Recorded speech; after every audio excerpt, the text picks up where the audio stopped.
Hello guys, welcome back to channel. और आज हम डिस्कस करेंगे कि एसएससी जेईई जो पेपर 1 हुआ है उसकी रिस्पॉन्स शीट भी आपने देख ली होगी, तो उसमें कट ऑफ कितना जाएगा। तो एग्जैक्ट तो बता नहीं सकते, फिर भी मैं ट्राई करूंगा कि आपके चांसेस बता दूं, मतलब आपके सिलेक्शन के चांसेस कितने हैं। तो देखिए, हम इसको 3 कैटेगरीज में डिवाइड करेंगे: लो चांसेस, मीडियम चांसेस और हाई चांसेस। और लो, मीडियम और हाई चांसेस में हम मार्क जो रहते हैं उसकी रेंज बता देते हैं। तो उससे क्या होगा कि अगर आप उस रेंज में रहेंगे तो लो मतलब क्या रहेगा कि आपके जो सिलेक्शन के चांसेस है वो सिर्फ 25% है, 75% चांसेस है कि आपका सिलेक्शन नहीं होगा। उसके बाद मीडियम चांसेस मतलब होता है कि आपके 50-50% चांसेस है सिलेक्शन के। और उसके बाद हाई चांसेस मतलब क्या होगा कि आपके सिलेक्शन के चांसेस 75% है और 25% आपके सिलेक्शन के चांसेस नहीं है। तो लो, मीडियम और हाई का आपको समझ में आ गया होगा। अब रेंजेस देखिए मार्क्स की क्या रहेंगी। तो अगर आपके मार्क्स 110 टू 120 है तो आप लो कैटेगरी में आ जाएंगे। और लो, मीडियम और हाई का क्या मतलब होता है वो मैंने पहले ही आपको डिफाइन कर लिया है।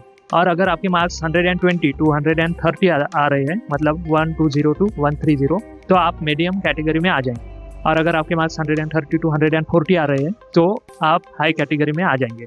और इसके अलावा लो, मीडियम और हाई चांसेस के अलावा अगर आपके मार्क्स 140 से ऊपर है, 140 के ऊपर है, तो आप समझ लीजिए कि आप पेपर 2 के लिए क्वालिफाई हो गए हैं और आपकी प्रिपरेशन चालू मतलब कर दीजिए। 100% श्योर हूँ कि 140 के ऊपर आपका पेपर 2 के लिए क्वालिफाई हो जाएगा। और अभी मतलब पेपर 2 के लिए प्रिपेयर किसको करना चाहिए।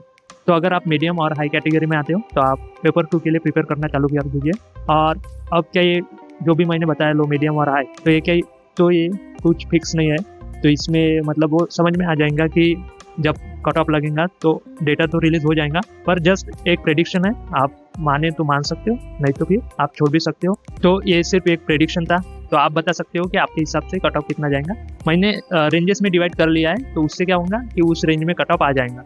तो आपको बताना है कि आप लो कैटेगरी में आते हो, मीडियम में आते हो, या फिर हाई में आते हो, या फिर 100% श्योर वाले में आते हो। और इस चैनल पर नए हो तो चैनल को सब्सक्राइब कर दो और अपने टेलीग्राम चैनल को ज्वाइन कर दो। वहाँ पर PYQ, कट ऑफ, नोटिफिकेशन आपको सब मिल जाएगा। तो आई होप आपको थोड़े से आइडिया हो जाएंगी कि प्रिपेयर किसको करना है और किसको नहीं करना है। और एक बात और है कि अगर आपके पास और जेई के ऑप्शंस है, स्टेट जेई हो या फिर अदर जेई ऑप्शन रहेंगे, तो आप उसका नॉन टेक करते रहिए। और जो टेक्निकल है वो तो सेम ही रहेगा, थोड़ा हाई लेवल का पेपर 2 में आता है। तो आप मतलब दूसरा जेई अगर आपकी एग्जाम होगी फ्यूचर में तो उसका नॉन टेक साथ में करते रहिए, तो आपको उससे फायदा ही होगा, क्योंकि आपका वो भी एग्जाम निकल सकता है।